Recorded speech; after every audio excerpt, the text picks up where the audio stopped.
Welcome to our vlog! Ayan, ang mga pinamili namin. So guys, 100 na.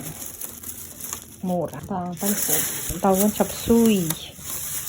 May pansit. Ito nga pala yung mga pinamili namin ngayon. Tignan nyo naman, ang laki ng ampalaya. Finiflex ko lang yung sibuyas bawang dahil pagkakasyahin namin yan sa 5 putahe. Hi guys, we're back.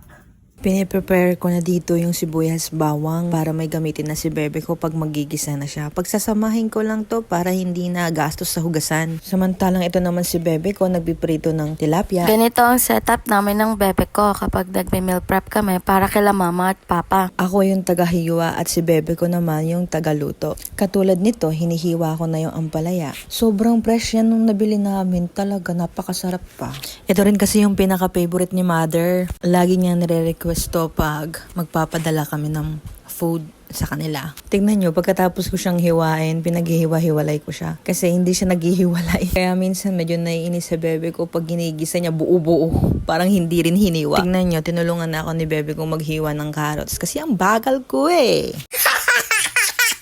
Siya na rin nagbabanlaw ng mga gulay. In short, siya yung nakadestino sa lababo. Hehe. Oh, flex ko lang tong cauliflower. Napaka-fresh niyan. Ganyan ko hinihimay yung cauliflower. Gusto ko kasi pinahihirapan yung sarili ko eh. Charot. Alam mo to? Ha? Ayan o. Ano to? Ito ata yun. Hindi ko pupunta. At napagtripan ko nga.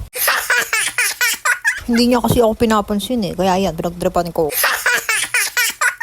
Pagkatapos niya maghiwa, sabay manlaw na rin siya para mabilis. Sinabay niya na rin yung munggo. Ayan, multitasking yarn. Alam niyo ba guys, ang sarap ng pagkakaluto ni bebe ko ng munggo dito. Kahit chichiron lang yung sahog. Apakasarap talaga! Ito naman ako, hinihiwa ang carrots. Dahan-dahan ako dyan kasi ilang beses na ako nasusugatan sa kakahiwa ko. Mahirap pa naman ako nasasaktan. So for OA! Pagkatapos kong hiwain yung carrots, agad naman nabanlawan ni bebe ko. This is malunggay. At hinimay-himay ko na nga ang malunggay. Pinaghiwa-hiwalay ko. At dahil may mga tangkay pa yung mga pinaghiwa-hiwalay ko, inulit ni bebe ko. Hihi. At ito naman lahat ng ingredients na lulutuin namin. Kahit natipid to, hindi naman tinipid sa sarap. Lahat ng gulay fresh, buti na lang nga may naabutan pa kami. Kahit oras na. Oh, kita niyong gulo-gulo yan, pero aayusin ko yan. Pagsasama-samahin ko yung mga putaheng pare-parehas. Kasi pag di ko inayos yan, malalagot ako. Ano? Habang pinagsasama-sama ko yung mga ulam na binalot ko, hinahanda na ni bebe ko yung plastic bag na gagamitin niya para ilagay yung mga ulam na binalot namin. At ito na nga, nilalagay niya na nga sa plastic bag isa-isa yung mga ulam na binalot ko. Pinagsama-sama niya sa plastic bag ang pare-parehas na putahe. Tignan nyo naman, napakaseryoso ng bebe ko. Akala mo naman galit sa mundo. Pero madalas galit sa akin. Charot!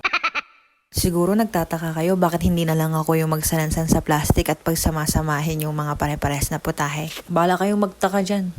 De joke. Ayaw niya yung ako yung mag-aayos niyan kasi pag ako daw magulo daw ako mag-ayos. Gusto niya yung maayos talaga, yung asing pantay-pantay. Ayaw niya yung may kubit-kubit. Meron kami yan.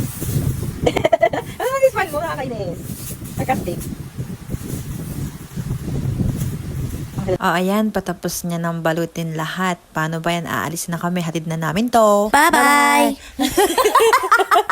See you next vlog!